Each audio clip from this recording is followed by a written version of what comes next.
Hablamos de la diabetes el día de hoy, que se aumenta con los años de vida, aumenta con nuestra ingesta, con el sobrepeso, y puedo decir un montón de detalles también, porque por ejemplo, la vida sedentaria, y lo hemos hablado, también puede ser un factor de riesgo. Lo cierto es que uno se pregunta, bueno, desde muy joven podré hacerme diabético, ¿en qué momento?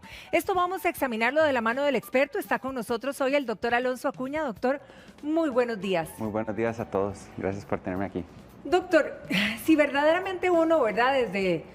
Digamos, desde joven puede hacerse diabético, ¿cuáles serían los pasos? ¿Cuáles son las alertas? ¿O qué es lo que debemos de hacer nosotros, digamos, como para estar atentos a que esto no vaya a suceder o estar pendientes de que si sucede, vamos a tratarlo a tiempo? Correcto. Una de las cosas que pasa frecuentemente en diabetes es que las personas creen que la diabetes aparece de forma súbita, ¿verdad? Y que rápidamente, espontáneamente surge.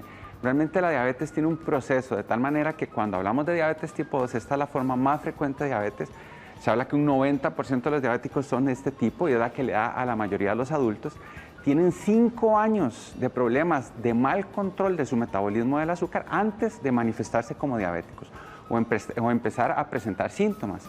De tal manera que sí hay manera de prevenirlo, ¿verdad? Primero haciendo chequeos constantes del azúcar, de la glicemia en ayunas, y hay otras formas, otros laboratorios que se pueden hacer, y sobre todo, y lo más importante es hacer un estilo de vida o tener un estilo de vida que sea saludable. Eso involucra dieta, que sea ojalá alta en frutas, en verduras, ¿verdad? Un poco menos de carbohidratos, hacer ejercicio de forma continua, ojalá unos 150 minutos semanales, perder peso o mantener por lo menos el peso ideal sería lo mejor, ¿verdad? Si ya uno es, tiene uno obesidad o ya tiene sobrepeso, pues perder ese peso, ¿verdad? Tener sueño en forma, digamos, estructurada. La gente que, es muy interesante, hay estudios que han demostrado que la gente que duerme menos, sobre todo menos de 6 horas, tiene más incidencia de diabetes y de obesidad también. Y también tenemos algunas cosas como no fumar. El tabaco es una anoxa muy importante para las células que producen insulina en el páncreas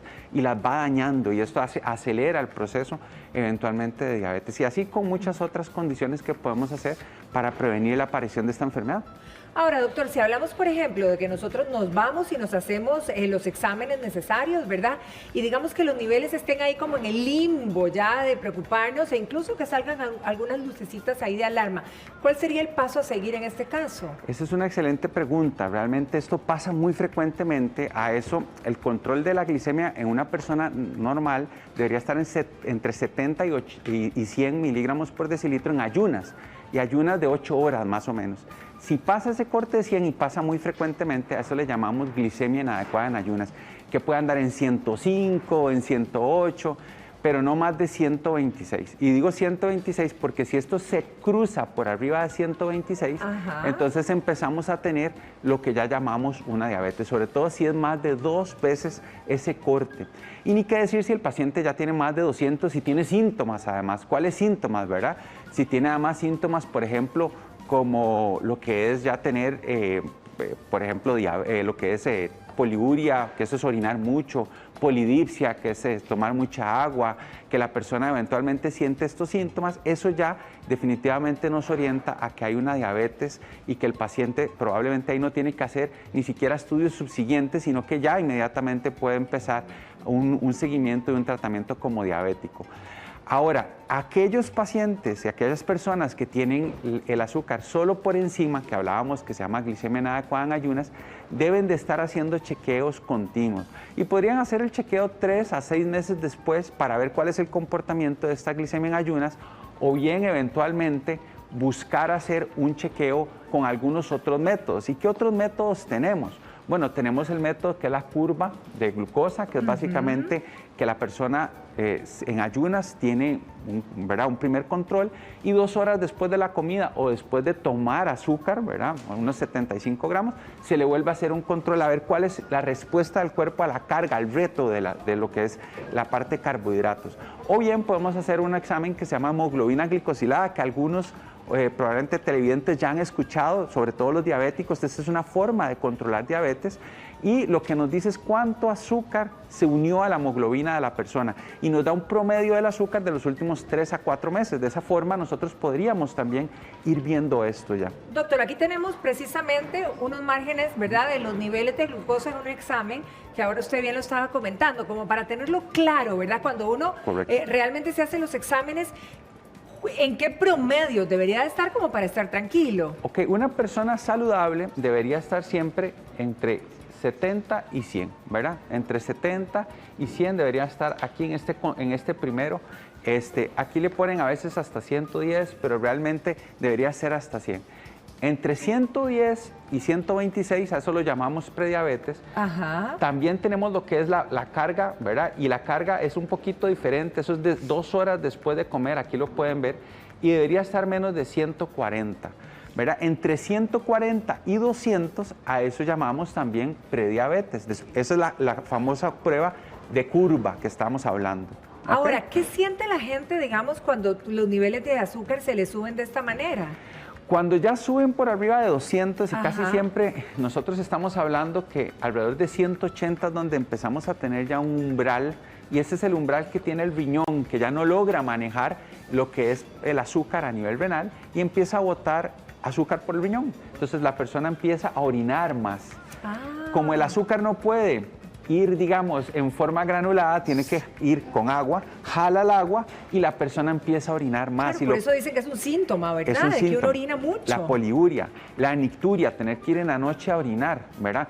Pueden ser otras condiciones como próstata, etcétera, problemas de vejiga en el caso de mujer, pero estar yendo a orinar frecuentemente en la noche puede ser uno de los síntomas. El otro es la sed, que el paciente está tomando mucha agua.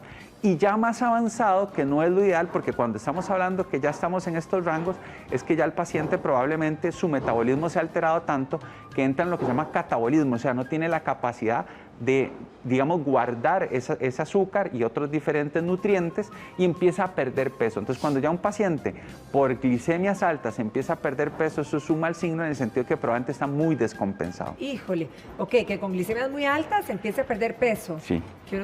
Sí, o sea, ya nos está dando un signo de alarma también. Ahí ya vamos muy tarde, que es lo que queríamos evitar, que es lo que estamos hablando. Ojalá queremos empezar cuando apenas cruzamos este rango de la normalidad y el paciente todavía no tiene ningún síntoma, porque ahí, en la parte de prediabetes, un porcentaje grande de pacientes pueden volver a la normalidad. Bien, o sea, yo tengo exámenes, por ejemplo, esta semana. Si mis exámenes salen superando los 110 o digamos como 110 o 120, en un examen, en un hemograma o bueno, la glucosa es por aparte, ¿verdad? Si salgo con esa alteración, es decir, tengo que ponerle cuidado de una vez. Sobre todo, digamos, si vamos a ponerlo aquí bien clarito, 100 sería nuestro corte, ¿verdad? Ya más de 100, aquí está 110, pero realmente más de 100, ahí está un poquito más de 100 ya debería indicarnos que hay un problema en el metabolismo de la glucosa. Y ya esto se le llama glicemia inadecuada en ayunas y tenemos que ver qué es. Entonces sí es mejor ir donde un médico para que eventualmente nos oriente.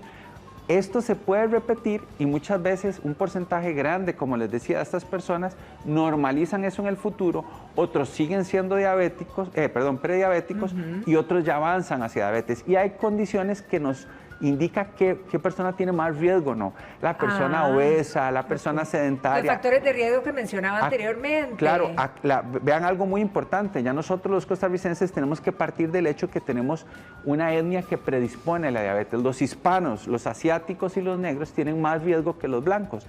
Nosotros somos hispanos, tenemos mucho más riesgo de desarrollar diabetes. La otra condición es tener familiares en primer grado de diabetes, tener papá, mamá o hermanos con diabetes. Eso acrecienta totalmente las posibilidades.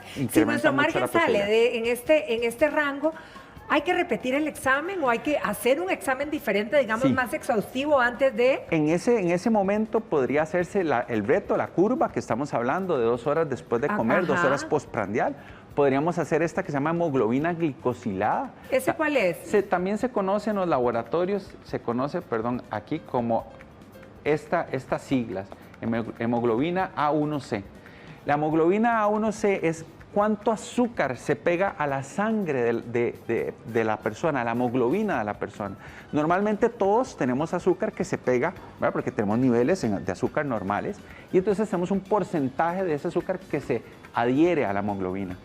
pero si yo tengo un azúcar que constantemente está cruzando ese umbral, ese porcentaje se incrementa.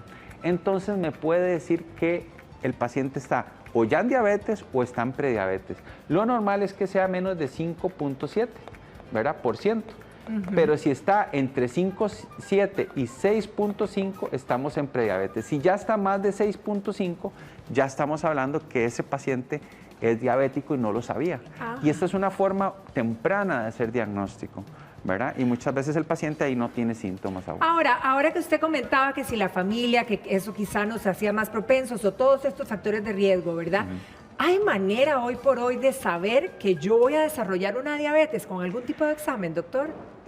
Todavía no tenemos la posibilidad de establecer con certeza quién se va a hacer o no diabético, pero sí tenemos estos factores que decíamos, ¿verdad? Entonces, si uno hace sumas, hay, digamos, probabilidades eventualmente con cada uno de estos factores que nos lleva a tener una probabilidad mayor, sobre todo en etapa adulta, de desarrollar diabetes. Por eso es que los jóvenes que a veces, pues a los 20, 30 todavía no ha aparecido nada, desde ese momento tienen que cuidarse, porque realmente ya la diabetes se puede estar gestando. Acuérdense que para un diabético ya nosotros estamos hablando que han pasado, para que se presente como diagnóstico, al menos 5 años de problemas en su control metabólico. 5 años. Al menos 5 años. Sí, no es nada súbito, como usted decía, no, esto se va desarrollando. En general lo podemos detectar. Ahora, doctor, ¿qué pasa, por ejemplo, si un hipertenso se hace diabético? ¿Le complica el tratamiento para la presión alta? Sí, claro. Y de hecho nosotros aquí, pues, cuando básicamente se combinan